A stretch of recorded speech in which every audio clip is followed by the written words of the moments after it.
그동안 이제 정광훈 씨 사업체에 관련한 것들이라든지 이렇게 좀 보도한 것들이 많이 있었기 때문에 거기에 대해서 좀 조목조목 물어보고 싶은 것들이 많았는데 질문 기회가 주어지지 않았잖아요. 예, 어떤 질문인지 여쭤봐도 될까요? 그래서 대부분 좀 이제 그 다른 분들 통해서도 질문하기도 하고 했는데, 첫 번째는 이제 선거법 그 이제 위반으로 이미 확정 판결 나왔던 게 있었기 때문에 이제 그 선거권조차 없는데 어떻게 피선거권이 생길 수 있냐, 이제 그 질문, 다행히 이제 그 질문에 대해서는 다른 기자분들이 하셨어요.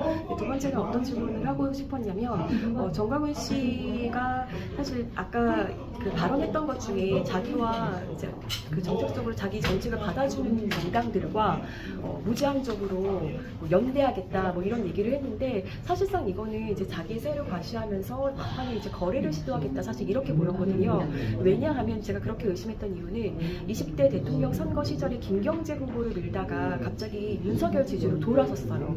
네, 그때 당시에 후보자 거래 매수 그 이제 거래를 했다라는 그런 제보를 제가 받았었고, 취재를 한 바에 의하면 상당히 그것들이 그 신빙성이 있었던 것들이었거든요.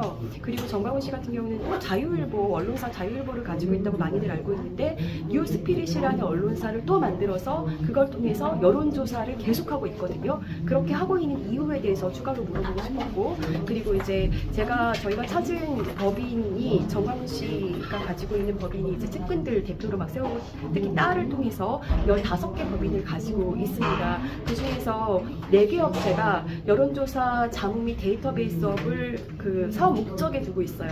그 목적이 무엇인지에 대해서 물어보고 싶었고, 또 여러 가지 그 사업체에서 그 개인정보를 마구잡이로 이렇게 끌어들여서 그 이제 수집을 해서 그것들을 또 선거에 이용한다는 거죠? 네, 자회사들끼리 다 공유하게 돼 있거든요. 그리고 자기 자회사, 그리고 또 그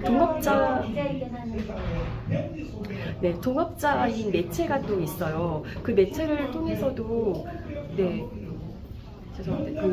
이렇게 관계를 맺고 있는 것들이, 제가 그 업체들의 관계들을 다 이렇게 조사한 것들이 있었는데, 그런 것들에 대해서 이제 추가로 좀 물어보고 싶었습니다. 그래서 이번에도 선거에 어떻게든 자기가 영향을 미칠 목적으로 이번 대선 후보로 나온다, 이렇게 쇼를 하는 것 아닌지, 이런 것들에 대해서 좀 조목조목 물어보고 싶었는데, 이제 저한테는 질문의 기회가 주어지지 지난번에 않았고, 교회에서 제일사랑교회에서 폭행당하셨을 때 그거 어떻게 협의가 됐는지. 그거는 폭행한 사람들에 대해서 그 벌금형이 나왔어요. 벌금형으로 좀 그 부분은 끝이 났고, 제가 그 자리에 있었는데 목사님이 끌어내 그러셨는데, 네. 그거에 대해서는 전광훈 씨에 대해서는 경찰이 제대로 인지 수사를 하지 않아서 제가 따로 고발장을 냈지만, 정광훈 씨는 무혐의가 있었고요. 네, 이번에 아마 고발이라고 제가 고발을 했다고 얘기하는 거는 그 얘기인 것 같아요. 저랑 그 이후에 본인이 이제 대담을 하자 이래서 뭐 인터뷰를 장시간 했잖아요. 근데 그때 인터뷰했던 것 중에 논란이 됐던 게 뒤늦게 터진 게 있었어요. 그게 뭐냐면,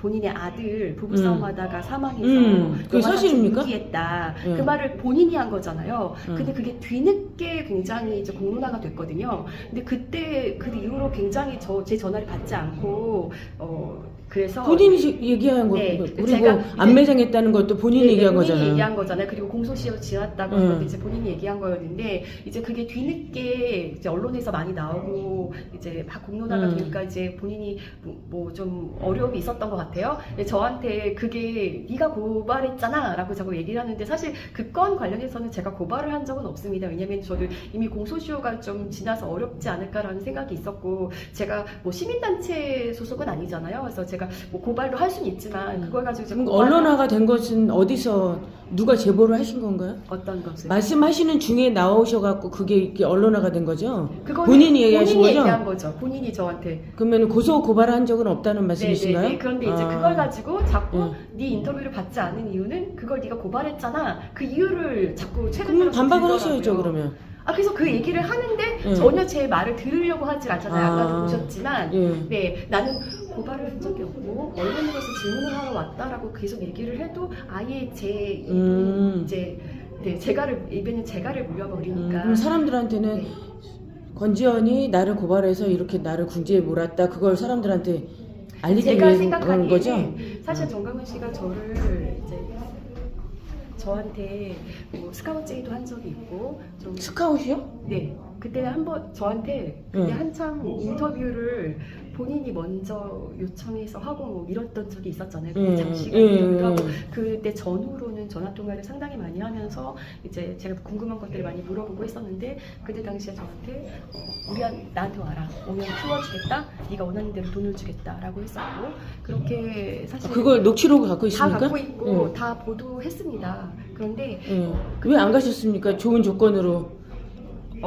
기자한테 사실은 가장 좋은 제안은 네가 원하는 주제를 다 할 수 있게 해주겠다죠. 아, 그렇게 말씀하셨습니까? 아니요. 예. 그렇게 근데 그런 제안을 걸지 않고 네가 원하는 대로 돈을 주겠다라고 하셨고 아. 제가 기자로 사는 것이 뭐 돈을 많이 벌려고 음. 사실 이 직업을 택한 건 아니지 그렇죠. 않습니까? 그런데 이제 정광훈 씨 옆에서 제가 무슨 취재를 얼마나 할 수 있을까 직업의 취재를 네, 당연히 뭐 그러니까 취재권이나 네, 자유권을 당연히 제 얘기한 게 아니라 입장에서는 돈만 본인의 얘기했다는 얘기예요? 여지가 없는 제안이었고요. 음. 네, 근데 이제 제 생각에는 그렇습니다. 그렇게까지 했는데 제가 계속해서 정광훈 씨에 대한 굉장히 정광훈 씨가 아플 만한 보도를 했고 그러면서 정광훈 씨는 계속 찍고 계시네요. 네, 정광훈 씨는 계속 이제 그때 한번 지나가도 되겠습니까? 얘기